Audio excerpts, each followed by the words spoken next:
ప్రవీణారెడ్డి గారు రచించిన ఒక చక్కటి కథ విందామండి. కరంజా దీవి నుంచి ముంబై బయలుదేరడానికి సిద్ధంగా ఉన్నట్లు సైరన్ మోగుతోంది. ఇంతలో టైట్ జీన్స్, తెల్లని లక్నో కుర్తా వేసుకున్న ఓ అమ్మాయి హడావిడిగా అందులోకి ఎక్కింది. మరుక్షణం కదిలింది లాంచీ. హమ్మయ్య! కాస్తలో మిస్సయ్యేది అనుకుంటూ చెమట్లు పట్టిన మొహాన్ని కర్చీఫ్‌తో తుడుచుకుంది. Hi Mridula! Hello how are you? అంటూ పలకరించారు లాంచీలో ఉన్నవాళ్ళు.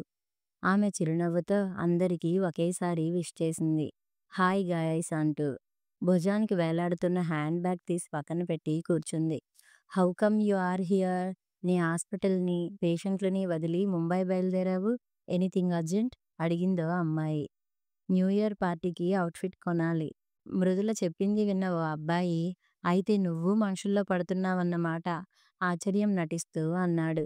అతని మాటలకు మృదుల సమాధానమేమీ పైకి చెప్పలేదు కానీ, మనసులో అనుకుంది. It's a special day for me. ఆ రోజుకి సరిగ్గా ఏడాది అవుతుంది అర్జున్‌తో పరిచయం మొదలై అని అనుకుంటుండగానే, నును సిగ్గుతో ఆమె బుగ్గలెర్రబడ్డాయి. తుమ్మెద రెక్కల్లాంటి కనురెప్పలు బరువుగా కిందికి వాలాయి.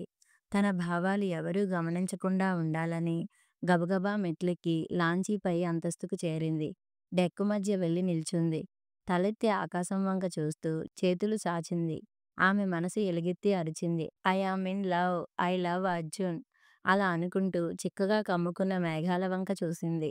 వాటినుద్దేశించి నేను చెప్పింది విన్నారుగా, లోకమంతా చాటండి అన్నదామె మనసు. వాటిల్లో ఓ నల్లటి మేఘం విషయమేమిటో విశదంగా చెప్పమన్నట్లుగా ముందు ముందుకు వచ్చినట్లనిపించిందామెకు. I love Arjun. అతను నన్ను ప్రేమిస్తున్నాడు. త్వరలో పెళ్లి చేసుకోబోతున్నాం తెలుసా? నువ్వు కేరళ వైపు వెళితే అక్కడ కొట్టాయంలో ఉన్న మా గురువుగారికి, స్నేహితులకి ఈ శుభవార్త చెబుతావు కదూ? ఆ నల్లని మేఘం సరేనన్నట్లుగా పరుగు పరుగున అక్కడ్నించి కదిలినట్లయింది.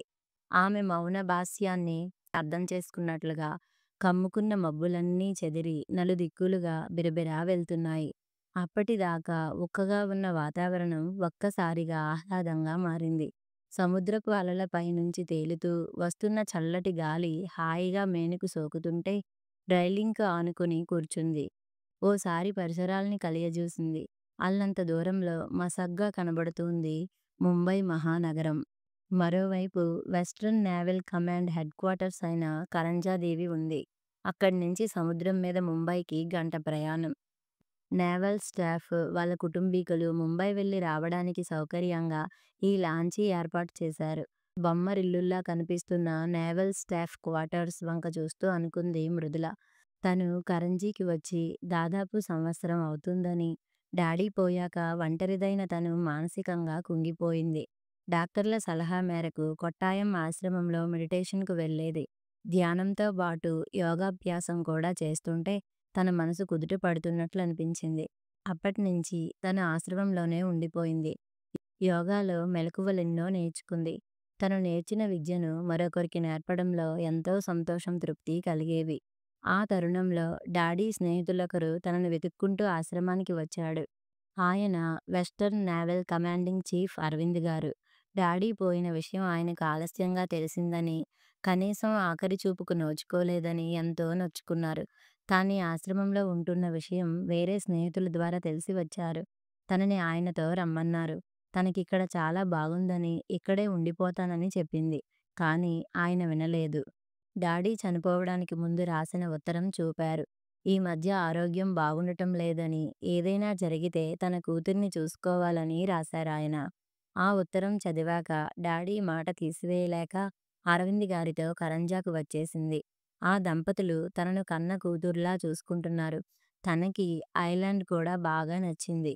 రోజూ సముద్రపు ఒడ్డున ధ్యానం చేసి, సూర్యోదయాన్ని వీక్షిస్తూ యోగా చేయడంతో తన దినచర్య మొదలవుతుంది. తాను చేయడమే కాకుండా చాలా మందికి నేర్పుతుంది కూడా. అక్కడి హాస్పిటల్‌లో పేషెంట్లకు స్వచ్ఛందంగా సేవలందిస్తూ మెడిటేషన్, యోగాలతో మానసిక, శారీరక స్వాంతన కలుగుతుందని చెప్పి ఓపిగ్గా నేర్పుతుంది.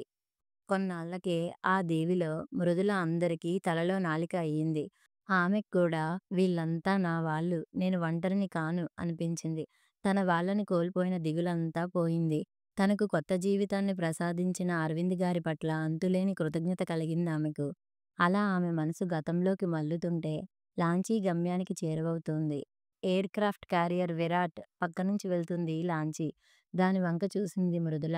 దానిలో ఒకేసారి 3 విమానాలు దిగే సౌకర్యం ఉంది. ఇక్కడికి వచ్చిన కొత్తల్లో ప్రతీదీ వింతగా, విచిత్రంగా చూసేది. ఒకసారి అరవింద్ అంకుల్ అమ్యునైజేషన్ స్టోర్ చూపించారు. పూర్వం రాజుల రోజుల్లో వీటినే ఆయుధగారాలనేవారు అన్నారు నవ్వుతూ. ఇవన్నీ చూసి నాకు తెలియని ప్రపంచం ఎంతో ఉంది అనుకునేది. ఈ దేశాన్ని పరిరక్షించే బాధ్యతాయుతమైన పదవిలో ఉన్న అరవింద్ గారి పట్ల అంతులేని గౌరవం తనకు. ఆయనకు ఒక్కగానొక్క కూతురు పింకీ. పై చదువులకు విదేశాలకు వెళ్ళింది. వెకేషన్‌కు ఇక్కడికి వస్తుంది. ఈ ఆవరణలో ఎంత డిసిప్లిన్‌లో పెంచినా తన కూతురు పెంకి ఘటంలా తయారైందని, తన మాటే సాగాలనే మంకుపట్టు వదలదని ఆంటీ వాపోతుంటారు. ఆ అమ్మాయిది దాదాపు తన వయసే. ఫోటోలో చూసింది. చాలా అందంగా ఉంది పింకీ అనుకుంటూ నిర్మలంగా ఉన్న ఆకాశంలో అక్కడక్కడా ఉన్న మబ్బు తునకల వంక, అలజడిగా ఉన్న సముద్రం రేపుతున్న అలల వంక చూస్తుండిపోయింది కాసేపు. ఆమె కళ్ళ ముందు అర్జున్ రూపం కదలాడింది. నిన్ను ప్రేమిస్తున్నానని అర్జున్ తనతో చెప్పిన క్షణం నుంచి ఈ లోకం అత్యంత సుందరంగా గోచరిస్తుంది. ఈరోజు షాపింగ్‌కు తనతో బాటు ముంబై వస్తానన్నాడు. కానీ చివరి నిమిషంలో ఏదో ముఖ్యమైన పని తగిలి రాలేకపోయాడు. న్యూ ఇయర్ పార్టీకి అతనికి కూడా మంచి డ్రెస్ కొనాలి. లేత నీలం రంగు షర్ట్ అర్జున్‌కి బాగా సూటవుతుంది. అతనికిష్టమైన పాలమీగడ రంగు డ్రెస్సు తను కొనుక్కోవాలి. ఆ పార్టీలో తమ జంట మేడ్ ఫర్ ఈచ్ అదర్‌లా కనిపించాలి. గుప్పెడంత మనసులో ఇమిడిన అంతులేని ప్రేమకు ఉప్పెనంత ఊహని జోడించి స్వప్నలోకంలో విహరిస్తుంది ఆమె. అమ్మ అందించిన కాఫీ సిప్ చేస్తూ ల్యాప్‌టాప్‌లో న్యూస్ చూస్తున్నాడు అర్జున్. పంచదార సరిపోయిందా? అడిగారావిడ. హ్మ్. తల ఊపాడు. నువ్వు మృదులను పెళ్లి చేసుకోవాలనుకుంటున్నానని చెప్పినప్పటి నుంచి సంతోషంతో నా కాళ్ళు చేతులు ఆడడం లేదురా. అసలు పెళ్లి మాటెత్తితే చిరాకు పడేవాడివి. అలాంటిది నీ అంతట నువ్వే మృదుల నచ్చిందని చెబితే నమ్మలేకపోయాను. అంత మంచి అమ్మాయి కోడలుగా రావడం నా అదృష్టం. అవును, ఇంతకీ ఈ విషయం అరవింద్ గారికి తెలుసా? హుహు. రాబోయే న్యూ ఇయర్ పార్టీ రోజు ఆయనతోనే చెప్పాలనుకుంటున్నాను మమ్మీ అన్నాడు. ఇంతలో ఫోన్ రింగ్ అయింది. తీశాడు. అవతలి కంఠం వింటూనే అలర్ట్ అయ్యాడు. సార్ వినయంగా అన్నాడు. పింకీ వచ్చిందిగా అర్జున్. ఆ సందర్భంగా మా ఇంట్లో ఈరోజు చిన్న విందు ఏర్పాటు చేశాను. Join us for dinner. మీ అమ్మగారిని కూడా తీసుకురా. ఫోన్ ఇవ్వు, ఆవిడకి నేను చెబుతాను. పర్లేదు సార్, నేను మమ్మీ తప్పకుండా వస్తాము అన్నాడు. అరవింద్ గారితో ఫోన్ మాట్లాడిన కమాండర్ అర్జున్ యూనిఫామ్ తొడుక్కొని షోల్డర్ ఫ్లాప్స్ సర్దుకున్నాడు. నిలువుటద్దం ముందు నిల్చొని తలదువ్వుకుంటున్నాడు. బాగా పొడగరి అవడంతో పూర్తి ప్రతిబింబం చూసుకోవడానికి తల కాస్త వంచాల్సి వస్తుంది. చురుకైన కళ్ళు, కొటేరేసిన ముక్కు, ఎత్తుకు తగిన లావుతో శ్రద్ధగా చెక్కిన శిల్పంలా ఉన్నాడు. కురచగా కత్తిరించిన క్రాఫ్ అతనికి ప్రత్యేక ఆకర్షణని ఆపాదిస్తుంది. తనని తాను చూసుకుంటున్న అర్జున్‌కి తన ప్రతిబింబం పక్కన మృదుల రూపం మెదిలింది. ఏడాది క్రితం మొట్టమొదటిసారిగా ఆమెను ఉదయ సంధ్యలో సముద్రపు ఒడ్డున కొండరాయిపై ధ్యానముద్రలో చూశాడు. ఉదయిస్తున్న సూర్యునికి పోటీగా తేజస్సులొలికిస్తున్న మరో కాంతిపుంజం దర్శనమిచ్చింది. అందాక తెల్ల కాగితంలా ఉన్న తన హృదయంలో ఆ బింబం గాఢముద్ర వేసుకుంది. ఈ ఇలాకాలో కొత్తమ్మాయి ఎవరో అనుకున్నాడు కుతూహలంగా. తానిక్కడికి ట్రాన్స్‌ఫర్ అయ్యివచ్చి అప్పటికి 6 నెలలవుతుంది. మరో రోజు తనింట్లో ప్రత్యక్షమైంది ఈ సూర్యుడు. ఆ రోజు ఎప్పటికంటే ఆలస్యంగా బయలుదేరాడు తన డ్యూటీకి. అమ్మకు యోగాసనాలు నేర్పుతూ కనిపించింది. కొన్నాళ్ల తరువాత తాను ఫుట్‌బాల్ ఆటలో గాయపడి హాస్పిటల్‌కి వెళ్ళాడు. ఎముక డిస్‌లొకేట్ అయిందని, కనీసం 3 వారాల పాటు హాస్పిటల్‌లో ఉండాలని చెప్పారు డాక్టర్లు. అక్కడ పేషెంట్లకు స్వచ్ఛందంగా సేవలందిస్తున్న ఆమె కనిపించింది. ముచ్చటగా మూడోసారి కలిగిన మృదుల దర్శనం ప్రేమకు అంకురార్పణ చేసి మూడుముళ్ళ బంధానికి దారితీసింది. ఆమెకు గార్డియన్ అయిన western naval commander chief Arvind గారికి తమ ప్రేమ విషయం తెలపాలి. ఆయనకు తనంటే ఎంతో అభిమానం. తప్పకుండా ఒప్పుకుంటారని నమ్మకం ఉంది తనకు. ఆయన చేతుల మీదుగా తమ పెళ్లి వైభవంగా జరిగిపోతుంది.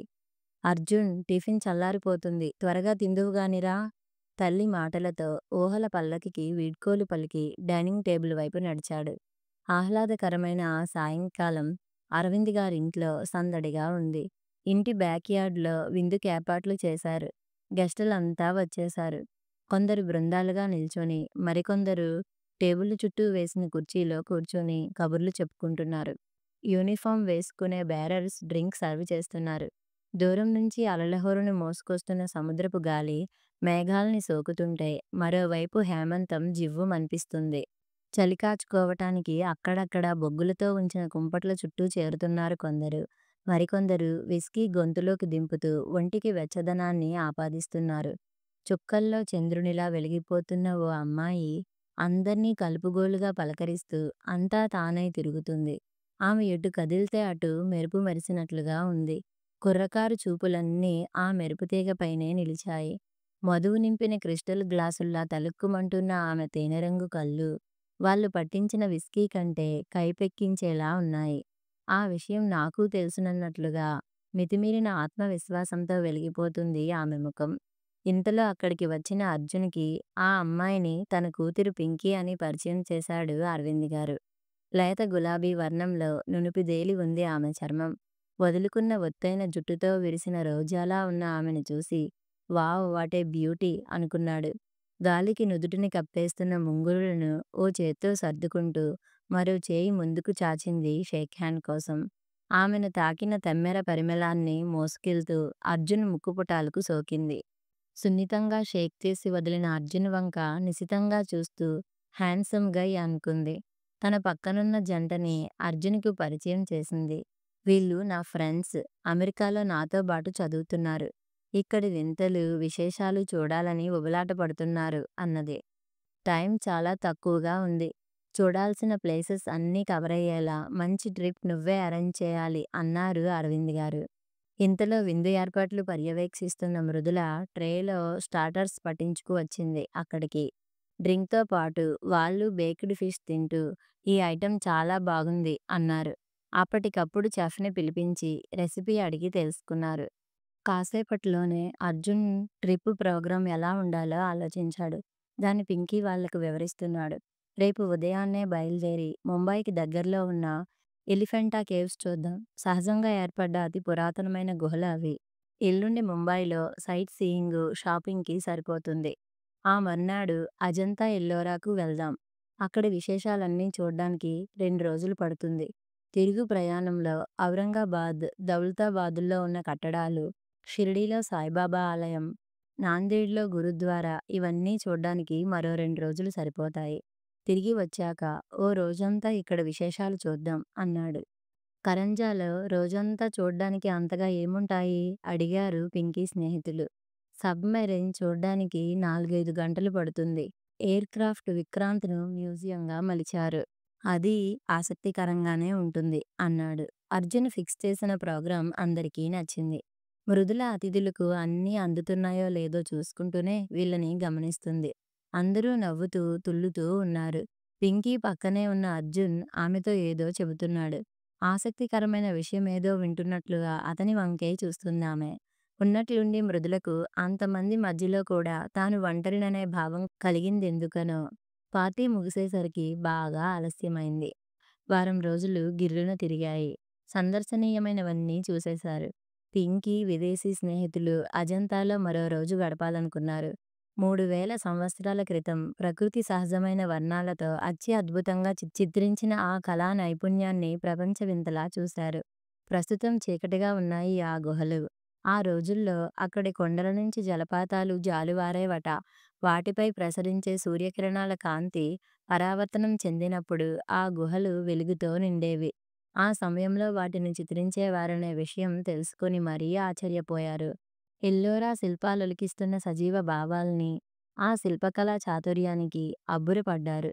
ఆ వింతలు, విశేషాలన్నీ ఆసక్తికరంగా వివరిస్తూ చూపాడు అర్జున్. అర్థం కాని విషయాల్ని సహనంతో 1కి 2 సార్లు చెప్పాడు. మళ్ళీ ఓసారి చూడాలని కోరితే విసుక్కోకుండా తీసుకెళ్ళాడు.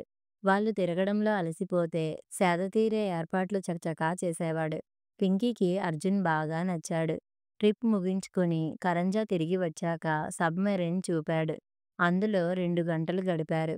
సబ్‌మరీన్ ఉపరితలం పైనున్న ఫ్లష్ డోర్‌లోకి డెక్ మించి మెటల్ నిచ్చెన వేసి ఉంది. అది దిగి లోపలికి చేరుకున్నారు. ఒక మనిషి అతి కష్టంగా దూరి వెళ్ళేంత చిన్న ఫ్లష్ డోర్ నుంచి వెళ్తూ అన్ని క్యాబిన్లు చూశారు. ఏ క్షణంలో యుద్ధం మొదలైనా బయలుదేరేందుకు సిద్ధంగా ఉంటాయి ఆ సబ్‌మెరైన్‌లు. బెర్తుల్లాంటి మంచాలు, చిన్న టాయిలెట్లు, ఫోల్డబుల్ డైనింగ్ టేబుల్స్, ఫుడ్ ఎక్కువ కాలం నిల్వ ఉండే కోల్డ్ స్టోరేజ్‌లు ఇలా అన్నీ చూపుతున్నాడు అర్జున్. అంతా తిరిగి చూస్తున్నారు పింకీ వాళ్ళు. అందరూ అర్జున్ చెప్పేది శ్రద్ధగా వింటుంటే, పింకీ మాత్రం అతన్ని చూస్తుండిపోయింది. తాను పుట్టి పెరిగింది ఈ నేపథ్యంలోనే. చాలా సార్లు ఇవన్నీ చూసింది. కానీ ఎందుకనో ఈసారి కొత్తగా కనబడుతున్నాయి అనుకుందామె. క్షణమొక యుగంలా గడుస్తుంది మృదులకు. అర్జున్‌ని చూడక, మాట్లాడక వారం అవుతుంది. అతను పింకీ వాళ్ళతో ట్రిప్‌లో ఉన్నాడు. కనీసం తనకు ఫోన్ కూడా చేయడం లేదు. ఈ రోజుకి ముగిసింది వాళ్ళ విహారయాత్ర. ఇందాకే పింకీ వాళ్ళు ఇల్లు చేరారు. అర్జునే వాళ్ళను ఇంటి వరకు డ్రాప్ చేశాడులా ఉంది. అంకుల్ డోర్ తీస్తే లోపలికి వచ్చిన పింకీ బృందం బాయ్ అర్జున్, గుడ్ నైట్ అని వీడ్కోలు పలకడం వినిపించింది. బయట జీపు వెళ్ళిపోయినట్లుగా శబ్దం అవడంతో తన గది బయటకు రాబోయిన మృదుల వెనక్కి తిరిగి మంచంపై కూర్చుంది నిస్పృహగా. అదేంటి ఈ ఇంట్లో నేనుంటాననే విషయం మర్చిపోయినట్లు ప్రవర్తిస్తున్నాడు? కనీసం నన్ను చూడాలనిపించలేదా? ఉక్రోషం వచ్చింది. నేనింతగా అర్జున్‌ని మిస్ అవుతుంటే తను మాత్రం హాయిగా తిరుగుతున్నాడు. ఏం మనిషి? ఇలా ఆలోచనలతో కొట్టుమిట్టాడుతున్న మృదులకి హాల్లోంచి పింకీ వాళ్ళ కబుర్లు వినబడుతున్నాయి. Really we enjoyed our holidays dad. ఓ రకంగా అర్జున్ వల్లే మా ట్రిప్ ఇంత సరదాగా జరిగింది అన్నది Pinky. Yes uncle. What Pinky says that is right అంటున్నారు ఆమె స్నేహితులు. వాళ్ళ మాటలు విన్న మృదుల అనుకుంటుంది. నిజానికి పింకీ తన్ను రమ్మంది. కానీ గామ్ గ్రీన్‌తో కుళ్ళిన పాదం తొలగించిన ఓ పేషెంట్‌ను ట్రీట్ చేసేందుకు డాక్టర్ తన సహాయం కోరాడు.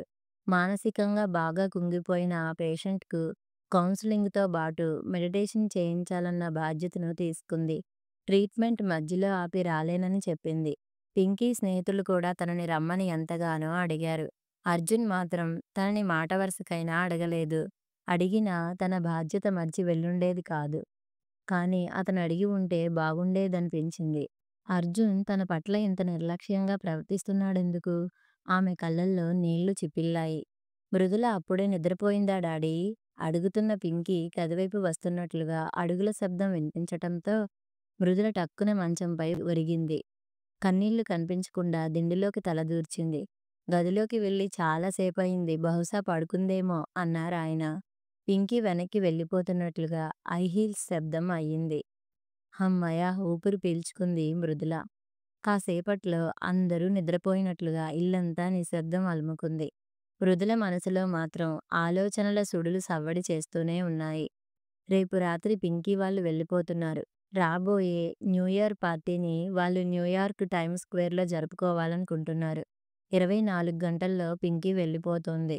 నాకు అర్జున్‌కి మధ్య ఈ ఎడబాటు మరో రోజు అంతే అనుకుంటున్న మృదుల విచక్షణ మేల్కొంది. ఛ! తనిలా ఆలోచిస్తుందేమిటి? పింకీ ఇక్కడి నుంచి వెళ్ళిపోతే బాగుండునని కోరుకుంటుందా తన మనసు? ఇది పింకీ ఇల్లు.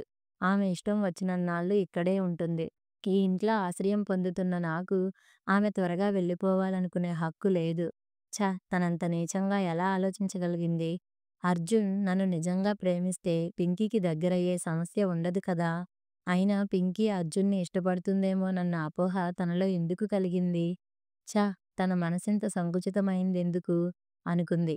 కల్మషమైన ఆలోచనలను పారద్రోలుతూ నిద్రను ఆహ్వానించే ప్రయత్నం చేస్తుందామె. కునికైనా పట్టని పింకీ మంచంపై అటు ఇటూ దొర్లుతుంది. కళ్ళు మూసినా తెరిచినా అర్జున్ రూపమే మెదులుతుంది. ఆమె మనసు అదే పనిగా అతన్నే పలవరిస్తుంది.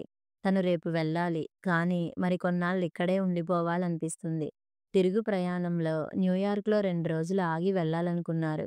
అక్కడి టైమ్స్ స్క్వేర్‌లో న్యూ ఇయర్ గ్రాండ్‌గా జరుపుకోవడం కంటే ఇక్కడ అర్జున్ సమక్షంలో కొత్త సంవత్సరాన్ని ఆహ్వానించడం తనకెక్కువ సంతోషాన్ని కలిగిస్తుందేమో!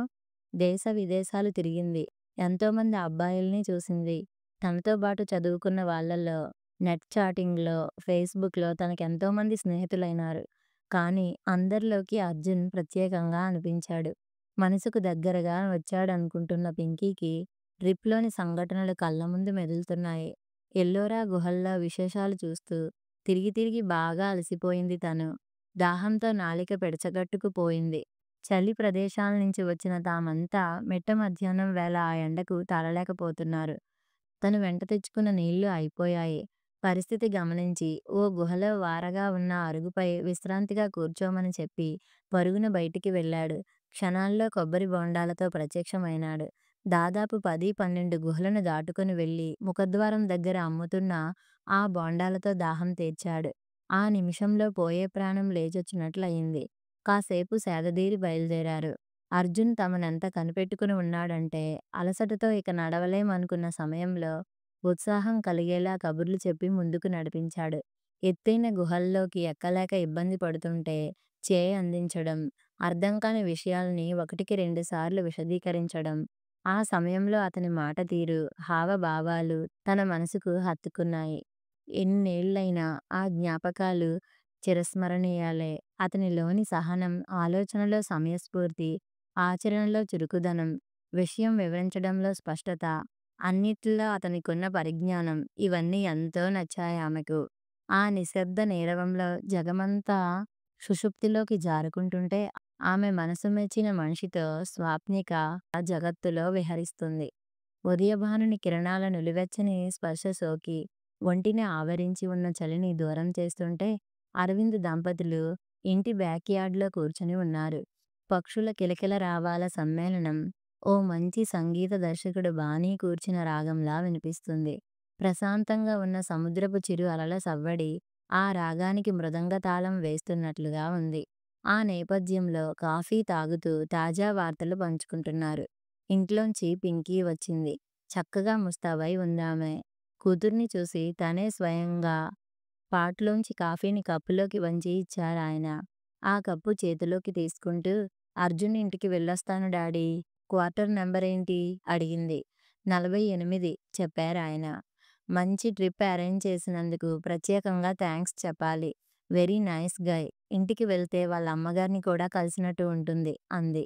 కాఫీ తాగి కప్పు టీపాయ్ మీద పెట్టింది. బాయ్ డాడ్ సీ యూ అని వెళ్తున్న కూతురి వైపు సాలోచనగా చూస్తుండిపోయారు. ఉన్నట్లుండి సముద్రంలో ఎక్కడో అలజడి పుట్టినట్లుగా పెద్ద కెరటం వేగంగా వచ్చి ఒడ్డు తాకింది. ఎండ చిటచిటలాడిస్తుంది. లోపలికి వెళ్దామా? భార్య మాటలతో లేచారాయన ఫోన్ చేతిలోకి తీసుకుంటూ. మృదుల హాస్పిటల్కు వెళ్ళడానికి సిద్ధమైంది. అద్దంలో తన ప్రతిబింబాన్ని మరోసారి చూసుకుంది. ముంగురులు సర్దుకుంది. మళ్ళీ ముఖానికి లైట్గా టచప్ చేసుకుంది. లిప్ గ్లాస్ పర్సులో వేసుకుంది. కప్పు బోర్డు తెరిచి న్యూఇయర్ పార్టీ కోసం అర్జున్కు కొన్న బ్లూ కలర్ షర్ట్ని తీసింది. హ్యాంగర్ నుంచి వేరు చేసి కవర్లో వేసుకుంది. దారిలో అర్జున్ ఇంటి దగ్గర ఆగి ఇవ్వాలి. ఇది కొన్నప్పటి నుంచి అర్జున్ బిజీగానే ఉన్నాడు. సైజు సరిపోయిందో లేదో ఓసారి చూడాలి అనుకుంటూ గది బయటకు వచ్చింది. బ్యాక్ యార్డ్ నుంచి ఇంట్లోకి వస్తున్న అరవింద్ గారిని చూసి గుడ్ మార్నింగ్ అంకుల్ అని పలకరించింది. మార్నింగ్ తల్లి. ఈరోజు త్వరగా బయలుదేరుతున్నావులే ఉందే అడిగాడు. దారిలో చిన్న పనుంది. సాయంకాలం త్వరగా వస్తాను. బాయ్ అంకుల్ అంటూ కదిలింది వడివడిగా. అర్జున్ ఇంటికి చేరుకుంది మృదుల. గుమ్మం దగ్గరే నిలబడిపోయిన పింకీ కనిపించింది. ఇక్కడికెందుకు వచ్చింది? అయినా ఇంట్లోకి వెళ్లకుండా ఇలా బయటే నిలబడిపోయిందెందుకు? అనుకుంటున్న మృదుల చెవులకు ఏవో మాటలు వినిపిస్తున్నాయి. ఆ మాటల్లో తన పేరు వినిపించింది. పింకీతో బాటు మృదుల కూడా వింటుండిపోయింది. అదేంట్రా? మృదులను పెళ్లి చేసుకుంటానన్నావు. ఇప్పుడు పింకీ నచ్చిందని చెబుతున్నావు. నాకేం అర్థం కావడం లేదు అంటుంది అర్జున్ అమ్మగారు. ఇందులో అర్థం కాని విషయం ఏముంది? పింకీ నన్ను బాగా ఇష్టపడుతుంది. చీఫ్ కూతురు, బాగా చదువుకున్న అమ్మాయి, బంగారు బొమ్మలాగా ఉంటుంది. ఏ రకంగా చూసినా మృదుల కంటే మోర్ క్వాలిఫైడ్ బ్రైడ్ కదా. ఛ! పెళ్ళనేది వ్యాపారం కాదురా. నువ్విలా చేస్తే మృదుల మనసెంత గాయపడుతుందో తెలుసా? ఇప్పుడు పింకీ నచ్చిందంటున్నావు. ఇంతకంటే గొప్ప లక్షణాలున్న అమ్మాయి తారసపడితే మళ్ళీ మాట మారుస్తావా? తారసపడినప్పుడు ఆలోచిస్తాను నిర్లక్ష్యంగా అన్నాడు అర్జున్. ఆవిడతో పాటు పరోక్షంగా అతని మాటలు విన్న వీళ్ళు షాకుకు గురయ్యారు. అర్జున్ నిజస్వరూపం ఇదా? నమ్మశక్యం కానట్లుగా ఒక క్షణం శిలాప్రతిమల్లా నిలబడిపోయారు. మృదుల చేతిలోంచి అర్జున్ కోసం తెచ్చిన షర్ట్ కవరు జారి పడిపోయింది. అతను మాత్రం తాపీగా టిఫిన్ చేస్తున్నాడు. ముందుగా తేరుకున్న పింకీ వెనక్కు మరలింది. ఎదురుగా నిల్చున్న మృదుల చేయి పట్టుకుంది ఓదార్పుగా. మృదుల కళ్ళల్లో సముద్రాలు పొంగుతున్నాయి. ఇలాంటి చీటర్ కోసం కన్నీళ్ళనవసరం. పద వెళ్దాం. అచేతన అవస్థలో ఉన్న మృదులను అక్కడి నుంచి తీసుకెళ్తున్న పింకీ కళ్ళల్లో అర్జున్ పట్ల ఆగ్రహం కట్టలు తెంచుకుంటుంది. ఆ రాత్రి పింకీ వెళ్ళిపోయింది. మర్నాడుదయం తన గది కిటికీలోంచి బయటకు చూస్తూ దీర్ఘ ఆలోచనలో మునిగి ఉంది మృదుల. ఎదురుగా కనిపిస్తున్న సముద్రం అలజడిగా ఉన్నట్లు ఉవ్వెత్తున ఎగిసిపడుతున్నాయి కెరటాలు. నిన్న జరిగిన సంఘటన తాలూకు ప్రభావం ఆమె ముఖంలో ప్రస్ఫుటంగా గోచరిస్తుంది. అర్జున్ మాటలు ఇప్పటికీ ఆమె చెవుల్లో గింగురుమంటూనే ఉన్నాయి. అవి మనసుకు తూటాల్లా తాకుతూనే ఉన్నాయి.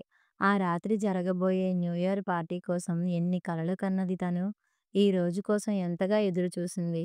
ఆఫీసర్స్ మెస్ వాళ్ళు నేవీ స్టాఫ్ కోసం ఏర్పాటు చేసిన ఆ విందులో తను, అర్జున్ పెళ్లి చేసుకోవాలనుకున్న శుభవార్త అందరితో పంచుకోవాలని అనుకుంటే ఇలా అనుకుంటున్న ఆమె కళ్ళు సంద్రాలైనాయి. అర్జున్ మనసెంత కుటిలమైందని తాను కల్లో కూడా ఊహించలేకపోయింది.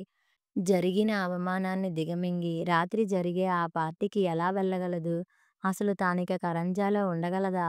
అనుక్షణం ఇలా నరకయాతన అనుభవిస్తూ ఎందుకుండాలి తను? ఎక్కడికైనా దూరంగా వెళ్ళిపోతే? అవును, వెళ్ళిపోవాలి. ఓ నిర్ణయానికొచ్చినట్లుగా బీరువా వైపు నడిచింది. సూట్ కేసులో గబగబా తన దుస్తులన్నీ సర్దింది. హ్యాంగర్‌కి వేలాడుతున్న క్రీమ్ కలర్ డ్రెస్ ఆమె కళ్ళకి త్రాచుపాములా కనిపించింది. దాన్నలాగే వదిలేసింది. ఈ చేదు జ్ఞాపకాన్నిక్కడే మర్చిపోవాలి అనుకుంది. చెప్పులు వేసుకుంది. హ్యాండ్ బ్యాగ్ భుజానికి తగిలించుకొని ఓసారి హాల్లోకి తొంగి చూసింది. ఎవరూ లేరక్కడ. హమ్మయ్య! ఎవరూ లేరు. త్వరగా వెళ్ళిపోవాలి. తాను చెప్పి వెళ్తే అంకుల్ వాళ్ళు వెళ్ళనివ్వరు. కానీ ఆ నికృష్టుడైన అర్జున్ని చూస్తూ తానికిక్కడ ఉండలేదు. వెళ్ళాక తన క్షేమాన్ని తెలుపుతూ అంకుల్‌కి ఫోన్ చేస్తే సరిపోతుంది అనుకుంది. సూట్ కేస్ చేతిలోకి తీసుకొని గబగబా వెళ్ళిపోయింది. పొంగుకు వస్తున్న దుఃఖాన్ని దిగమింగుతూ. బయలుదేరడానికి సిద్ధంగా ఉన్న లాంచీలోకి ఎక్కింది మృదుల.